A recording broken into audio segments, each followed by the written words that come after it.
आता विधान परिषदेत एका चर्चेदरम्यान एकनाथ खडसे आणि गिरीश महाजन यांच्यात जोरदार खडाजंगी झाली। अगदी व्यक्तिगत पातळीवरचे आरोप प्रत्यारोप झालेत। जळगावात अवैध धंदे कोणाच्या आशीर्वादाने सुरू आहेत असा सवाल एकनाथ खडसे यांनी केला। त्यावर गिरीश महाजन यांनी खडसेंच्या कुटुंबातील लोकांना 3 वर्ष जेलमध्ये काढावी लागली असं उत्तर दिले। त्या संदर्भामध्ये मी बोललो, अध्यक्ष महोदय, वाळूच्या संदर्भामध्ये वाळू माफिया संपूर्ण महाराष्ट्रभर इतिहासातलं नाही आहे आणि जळगाव जिल्ह्यामध्ये ज्या वाळू माफियांचं काल प्रकरण घडलं, वाळू माफियांच्या प्रकरण जे घडत आहेत, प्रकरण कुणाचा हात आहे? सरकार 5 वर्ष झाले तुमचं होतं, सरकार वाळू माफियांवर का कारवाई करत नाही? का बांगड्या घातल्या का सरकारने? वाळू माफियांच्या संदर्भात तुम्ही काय बांगड्या घातल्यात का? का कारवाई करता येत नाही कलेक्टरला तुम्हाला? आणि अध्यक्ष महोदय, कापसाला का भाव देता येत नाही? ज्यावेळेस मोठ्या मोठ्या घोषणा करतात तर कापसाला का सरकारला भाव देता येत नाही?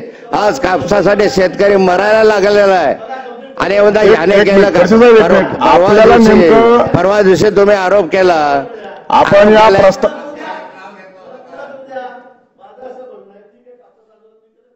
या विरोधी पक्ष रुजू केलं ना, तुम्ही एवढा म्हणून सांगताय, रोजतीच्या बद्दल तुम्ही बोलताय। माझ्याकडे बघून बोला। वाळू माफिया जळगाव मध्ये कोण आहे? सदरे नावाच्या पियाने आत्महत्या केली, सुसाईड केली, कुणामुळे केली? कोण? चर्चेच्या अनुषंगाने प्रश्न उपस्थित करा। मला असं वाटतं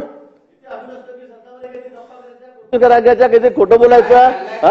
चाललं काय बरोबर चाललंय? तुम्ही काय म्हणजे रॉयल्ट्या चोरी करायच्या, रॉयल्टी मध्ये चोरी, स्टॅम्प ड्युटी चोरी, घरचे लोक बसतात 3-3 वर्ष जेलमध्ये बसले ना, अजून काय ते छाती टाकून नुसतं बडबड करायची? कोणामुळे? अहो, चोऱ्या कोणी केल्या? चोऱ्या कोणी केल्या? तुमच्या घरामध्ये काय झालं? तुमच्या घरात काय झालं? पोराला का मारलं? का तोडगाळ केलं? का तोडगाळ केलं? मी तर म्हटलं नार्को टेस्ट करा। वाळू माफियाची प्रकरणं घडतायत, यामागे कोणाचा हात आहे? सरकार 5 वर्ष तुमचं होतं, सरकार वाळू माफियांवर का कारवाई करत नाही? सरकारनं बांगड्या घातल्यात का? वाळू माफिया संदर्भात तुम्ही बांगड्या घातल्या आहेत का? का कारवाई करता येत नाही? कापसाला का भाव देत नाही? मोठमोठ्या घोषणा करता, सरकार कापसाला का भाव देता येत नाहीये? कापसासाठी शेतकरी मरतोय असं एकनाथ खडसे म्हणालेत। त्यावर गिरीश महाजन यांनी प्रत्युत्तर दिलं। मी तुम्हाला जर आरोप या ठिकाणी करायचे, सरकार तुमचं आहे, सरकारच्या मधलं तुम्ही म्हटलं सीबीआय कडून चौकशी करा, आणखी कुणाकडून चौकशी करा। नाथाभाऊचा काही संबंध असेल तर ते बाहेर येईल। नुसते आरोप करायचे, नुसते खोटे नाटे गुन्हे दाखल करायचे, ईडी सारखा गुन्हा माझ्यावर दाखल करायला तुम्हाला काय आरत्या ओवाळायच्या का? तुमच्या काय यांच्या आरत्या ओवाळल्या पाहिजे? काय आम्ही गुन्हा केला? नाथाभाऊचा काय संबंध आहे? चाललंय काय बरोबर चाललंय?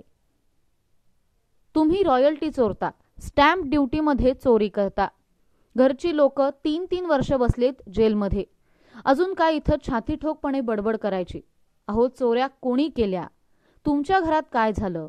पोराला का मारलं? का तोंड काळं केलं? मी तर म्हणतो नार्को टेस्ट करा, असे व्यक्तिगत आरोप गिरीश महाजन यांनी केलेत।